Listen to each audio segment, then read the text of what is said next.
बिस्मिल्लाहिर्रहमानिर्रहीम। अस्सलामु अलैकुम या अली अलैहिस्सलातु वस्सलाम मदद। मोमिनीन कराम, आज मैं इस मजलिस से पहले एक छोटा सा पैगाम देना चाहता हूँ। आपने मौला इमाम हुसैन अलैहिस्सलातु वस्सलाम की ये हदीस सुनी होगी।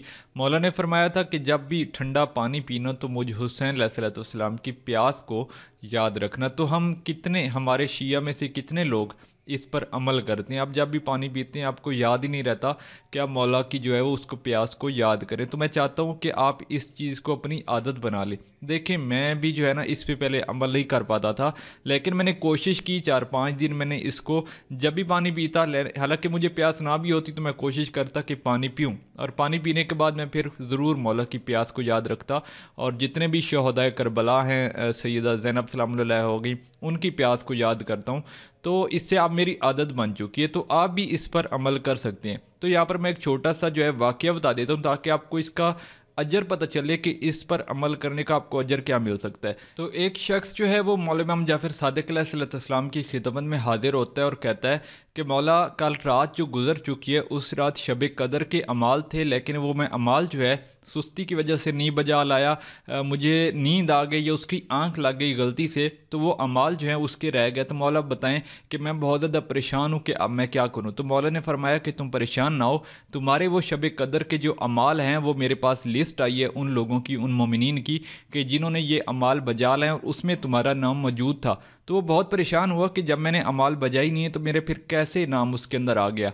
तो मौला ने उसको सारी हकीकत बताई कि तू उस वक्त सो गया था, लेकिन तेरी एक आदत है कि तू जब भी सोता है तो जब तुझे नींद के अंदर प्यास लगती है तो उठकर पानी पीता है, और उस पानी पीने के बाद तू मौला हुसैन अलैहिस्सलाम की प्यास को याद करता है। तो ये तेरा अमल जो है ये शब कदर के अमाल के बराबर है, तो तुझे इस वजह से उन अमाल का सवाब जो है वो मिल गया है। तो वो बहुत ज़्यादा खुश होता है। तो देख लें कि एक बार सिर्फ आप मौला हुसैन अलैहिस्सलाम की प्यास को याद करके जब पानी पीते हैं तो उसका वज़न शब कदर के अमाल के बराबर है। शब कदर के अमाल का आप अंदाज़ा ही नहीं लगा सकते कि उसकी फ़जीलत कितनी है।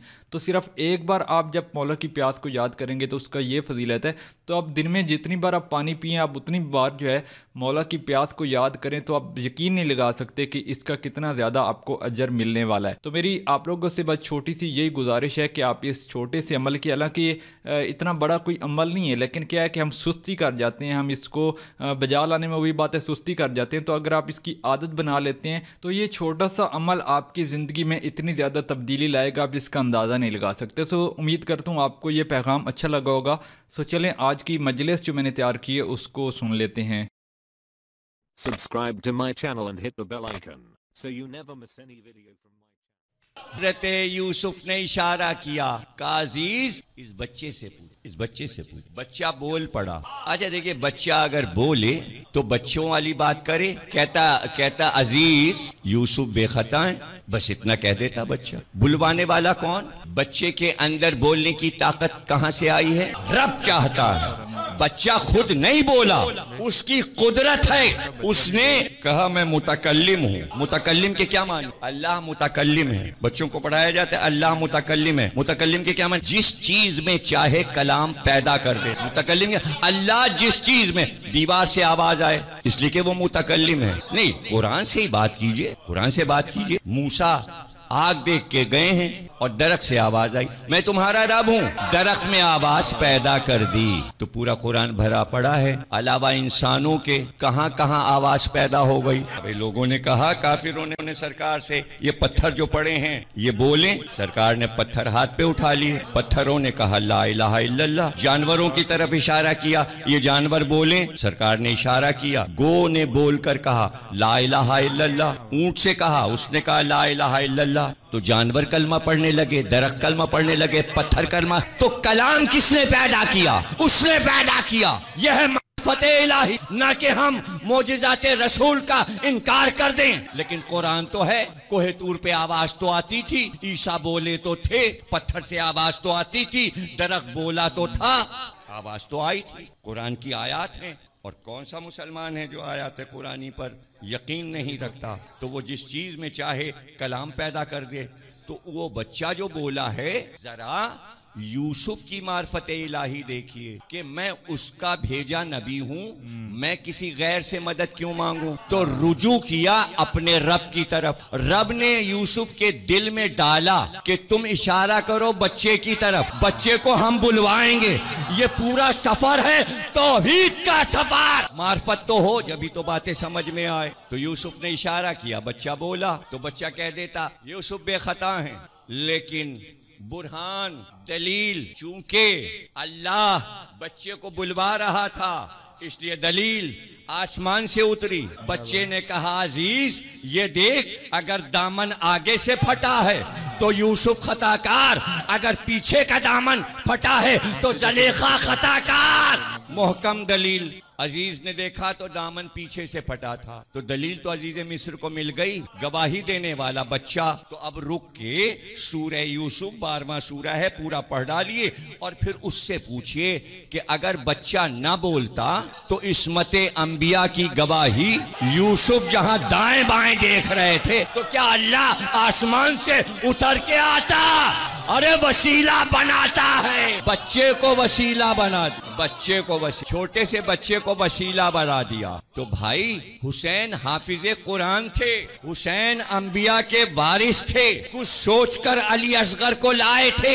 अभी मैं मसाइब नहीं पढ़ रहा, अली असगर के फजाइल पढ़ रहा हूं। ये सोचकर बच्चे को लाए थे कि वो मंजिल आएगी जहां यूसुफ खड़े थे, वो मंजिल आएगी जहां मरियम खड़ी थी, और एक बार सबसे आखिर में हुसैन हाथ में लेके चलो अली असगर आओ, हुज्जत खुदा के बेटे हो, अंबिया का खानदान है। क्या मैं अली असगर का शजरा पढ़ूं?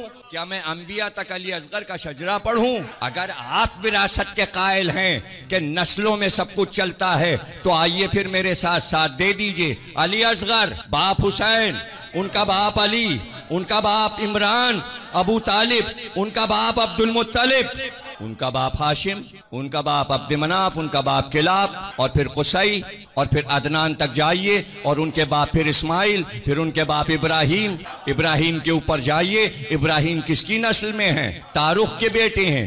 तारुख साम की औलाद में, साम नूह के बेटे हैं, नूह पोते हैं हजरत नूह के। तो आदम से लेकर खातम तक कितने अंबिया अली असगर के शजरे में आए। अरे अजदाद तो सब अंबिया हैं, तो औलाद में ही तो असर आएगा, सदाकतें आएंगी, शऊर आएगा, बचपन में बोलने की ताकत आएगी।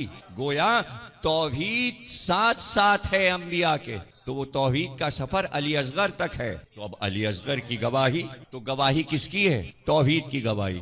चलो अली असगर तुम बताओ। अल्लाह है। छोटा बच्चा इतना शऊर रखता है, इतना शऊर रखता है, उसकी तरफ आप कोई चीज फेंकिए तो उसमें कुदरती फितरती तौर पर अपने को बचाने की चौंकेगा, हिलेगा। अरे इतना छोटा बच्चा आवाज की तेजी से थर्रा जाता है, करीब शोर होता है तो वो हिल के बताता है मुझे नागवार हुआ। अरे जिसने छोटे बच्चे ही नहीं देखे अब उनसे हम क्या बातें करें। अरे भाई बस पाल लिए, बच्चों का मुशाहिदा ना किया, उसके लिए ज़मीर अख्तर रह गए। नहीं, जिस बच्चे को गोद में पाल रहे हो उसकी एक एक हरकत और सकनात पर रिसर्च करो ताकि मार्फते इलाही पैदा हो कि कुदरत ने छोटे बच्चे को क्या क्या दिया है, कौन सा शऊर अता किया है। अभी वो बोल नहीं सकता, अभी वो चल नहीं सकता, अभी वो इशारे नहीं कर सकता, लेकिन जरूरत तो है उसे चीजों की। प्यास लगेगी, भूख लगेगी, दूध मांगेगा, तकलीफ होगी तो बताना चाहेगा,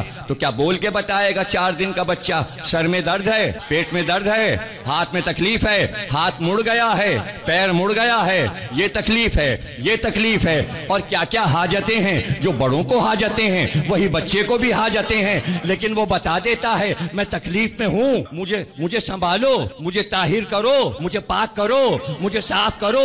और माँ सब कुछ जान रही है, जब भूख लगी समझ गई, अब दूध मांग रहा है, ज्यादा हलक से रोया समझ गई, अब प्यासा है, हलक सूख रहा है। माँ को पता है अगर हाथ मुड़ गया है माँ को पता है, नींद खराब हुई है माँ को पता है, तो सबसे अच्छी तो माँ है जो मार्फत इलाही का सफर बच्चे। जब आपने कहा बच्चा मासूम है, आपने कहा बच्चा मासूम है, तो लफ्ज मासूम क्या बता रहा है? यानी बच्चा जो मासूम है इस वक्त कोई उसका मददगार नहीं है, तो फिर उसकी मदद कौन कर रहा है? उस मासूम बच्चे के साथ कौन सी ताकत है जो उसे सब कुछ बताती जा रही है, जबकि अभी बोलना नहीं जानता, चलना नहीं जानता? तो कहो ना, जब तक वो मासूम है रब उसके साथ साथ है, रब उसके साथ साथ, रब की ताकत उसके साथ साथ है। और एक मासूम बच्चा भी झूले में रह के मार्फत इलाही सिखाता है। अब समझ में आया कि सरकार का इरशाद ये क्यों इतना अजीम आया कि इंसान इल्म हासिल करता है महद से लहद तक। महद कहते हैं झूले को, लहद कहते हैं कब्र को। सरकार ने कहा इल्म है झूले से कब्र तक, तो फिर इल्म है, सीख रहा है इंसान, तो झूले से भी सीख रहा है, कब्र से भी सीख रहा है। यही तो मार्फत इलाही का इल्म है, ये तो मार्फत इलाही का इल्म है। तो वो बच्चा जिसकी जबान माँ समझ रही है, तो एक तो जबान दुनिया में ऐसी है जो किसी के समझ में नहीं आती, बच्चा बोलता है और माँ समझती है। ये लिसानियात में एक इल्म है। बच्चे की जबान माँ जानती है। बच्चा बोल के फौरन पानी नहीं कहता। हमारे उर्दू तबके में बच्चा पानी को फौरन पानी नहीं कहता, मम कहता है, यानी पानी को भी माँ ही समझता है। तो ये माँ का रिश्ता पानी से बच्चे ने क्या खुद बना लिया? नहीं, कुदरत ने उसकी जबान में लफ्ज डाला, इसलिए कि पानी का रिश्ता माँ से होता है। हाजरा बच्चे के लिए पानी जमजम, पानी का रिश्ता माँ से है, जमजम हाजरा की यादगार है। देखिए जमजम निकला है इस्माइल की एड़ी से, लेकिन मंसूब हाजरा से है, इसलिए कि पानी वो ढूंढ रही थी, अल्लाह ने पानी दिया हाजरा की तशवीश पर, यानी हाजरा को तोहफा दिया है अल्लाह ने। सिर्फ जमजम का पानी ना पी लो, पी के मार्फत इलाही तो कि इस पानी में मार्फत क्या है? तो ये कोई ऐसा मसला नहीं है। अली असगर इस्माइल की नस्ल में हैं और फकरे इस्माइल हैं, इसलिए कि मोहम्मद के बेटे हैं। मोहम्मद का बेटा इब्राहिम के बेटे से अफजल होगा, ये अकली मसला है, इसे समझना मुश्किल नहीं है। जो फकरे इस्माइल होगा उसके लिए मुश्किल नहीं है। हुसैन ने जमीन पे लिटा दिया, आओ पानी पिला दो, मगर फौरन उठा लिया, इंतजार नहीं किया, इसलिए कि हुसैन ने बताया, उठाया इसलिए एड़ी रगड़ेगा तो जमजम निकलेगा। जमजम जारी हो, जमजम जारी हो। हाँ, वहाँ जमजम जरूरी था। तवज्जो है ना, इस्माइल जैसे बच्चे के लिए जमजम जरूरी है। जुमला जाया तो नहीं करेंगे, इस्माइल के लिए जमजम जरूरी है, इसलिए कि इस्माइल को अभी जीना है। यहाँ जमजम जरूरी नहीं है, इसलिए कि असगर को शहादत देना है, इसलिए जमजम नहीं। लेकिन कुछ तो यादगार रह जाए। तो अब जब सब कुछ आप सुन चुके, तो क्या ये जुमला मुश्किल है कि अक्ली से तस्लीम कर ले कि तकलीफ पे बच्चे रोते हैं? कायनात का वाहिद बच्चा है जो मुस्कुराया है। एक मुस्कुराहट कई हजार सफ़े की किताब लिख गई। इसलिए मेरी जो किताब शहजादा अली असगर पर है वो 1000 सफ़े की है। जो सबसे छोटा शहीद है उस पे सबसे जखीम किताब मैंने लिखी, इसलिए कि एक मुस्कुराहट पर ही सफात खत्म ना हो। क्या अली असगर इस पर मुस्कुराए कि क्या 6 महीने का बच्चा भी कत्ल किया जाता है? या अली असगर इस बात पे मुस्कुराए कि जमाने को बताएं कि एक कली खिलती है तो खिलने से पहले मुरझा जाती है, तो ये दुनिया बेसबात है, अब दुनिया में दिल लगाना क्या?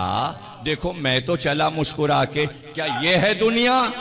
यह है मार्फत इलाही? क्या ये है दुनिया? नहीं, ये दुनिया क्या, मेरा सफर तो रब की तरफ। भाई बड़ा न देख पाए रब को, बड़ा न समझ पाए रब को, लेकिन मासूम बच्चा, फिर वही बात आ जाएगी तकरीर खत्म करते करते कि कितनों ने अपने बच्चों को पालते वक्त मुशाहिदा किया है। भाई मैंने तो किया है, इसलिए मैं बताऊंगा। सरकारे तो आलम से पूछा गया ये बच्चे सोते में मुस्कुराते क्यों हैं? क्या जब फरिश्ते बच्चे की नींद में आते हैं उसे लोरियां सुनाने तो वो मुस्कुरा उठता है, गोया रब का पैगाम बच्चे के पास आ रहा है। फरिश्ते आ रहे हैं, अभी मासूम है ना। किसी का बच्चा हो सोते में मुस्कुराता है, अरे सोने में मुस्कुराना और है, जागने में मुस्कुराना और। बेदारी की मुस्कुराहट और अली असगर बेदारी में मुस्कुराए, बेदारी में मुस्कुराए, और फिर वो मुस्कुराहट लेकिन हुसैन देख कर रह गए। खूब अली असगर, खूब अली असगर। बस अब ये है, मैं माँ को क्या जवाब दूंगा? लहू मासूम था, मासूम लहू था, क्यों गिरे जमीन पर? चुल्लू में लेकर मुंह पे मल लिया, चुल्लू में लिया और मुंह। देखिए, उस अथर ताहिर और पाक खून की जगह हुसैन के चेहरे से ज्यादा बुलंद और आला और अरफा कोई जगह ही नहीं थी। और फिर कहा, अली असगर, इसी शक्ल के साथ तुम्हारे जद रसूल खुदा के सामने में मैशर में आऊंगा। बातें करते हुए मासूम से आखिरी साथी था, चला गया। करबला का आखिरी मुजाहिद था। अब हुसैन किससे बातें करे? ये अली असगर से बातें नहीं थी, ये अपने रब से बातें कर रहे थे। मुखातिब अली असगर की तरफ थे, लेकिन बार बार कह रहे इन्ना लिल्लाहि व इन्ना इलैहि राजिऊन रज़न बिक़ज़ाई तस्लीमन लिअम्रे। तेरी कज़ा पर मैं खुश हूँ, तेरी रिज़ा पर मैंने अपने सर को झुका दिया है, तस्लीम की हालत में। ये बातें किससे हो रही? रब से हो रही। तेरी रिजा, तेरी कज़ा, तेरी कद्र, और हाथ पे है लाशा अली असगर। और एक ही मकाम है कि जहां हुसैन ने कब्र बनाई है। अब ये रुमूज़े इमामत हैं, ये रुमूज़े करबला हैं कि कब्र क्यों बना दी? कब्र इसलिए बना दी कि ज़ेरे आसमान, खुले आसमान के नीचे पूरे दिन और पूरी रात एक नन्हा सा लाशा पड़ा ना रहे। ऐसा ना हो कि फरिश्तों की फरियाद से जलाले इलाही कोई अजाब ले आए, इसलिए ज़ेरे ज़मीन कब्र में छुपाना है। तकरीर के आखिरी जुमले, लेकिन कब्र बन जाती वहीं कहीं सहरा में तो अच्छा था। कब्र उसकी निगाह में बनी जिसने 6 महीने गोद में पाला था। दर खैमा पर आए तो रबाब खड़ी। रबाब ने ये नहीं पूछा कि मेरे बच्चे के साथ क्या हुआ, लेकिन हुसैन का चेहरा देखकर समझ गई कि जब आका गए थे तो चेहरे का रंग लाल नहीं था। और दुनिया की कोई माँ ऐसी नहीं है जो अपने बच्चे के लहू की खुशबू को ना पहचाने। तो हुसैन ने कहा, रबाब, इस बच्चे को संभालो। और रबाब की नजर बच्चे के गले पे गई तो एक जुमला कहा, का बच्चे को भी ज़िबा किया जाता है क्या? अरब में अब ये दस्तूर भी हो गया कि 6 महीने के बच्चे को ज़िबा किया जाए। 3 बाल का तीर अली असगर के गले को काट गया। और फिर हुसैन ने जुल्फ़िकार से कब्र खोदी और खोद कर रबाब के हाथ से बच्चे को लेकर कब्र में रखा। माँ देखती रही और माँ का लाल, माँ का फूल खाक के नीचे छुपता रहा। हाँ, अब सब्र के जुमले कहाँ थे? बस इतना कहा, रबाब, तेरी गोद से लिया है, अब कयामत तक दादी की गोद में अली असगर, फातिमा ज़हरा की गोद में मैं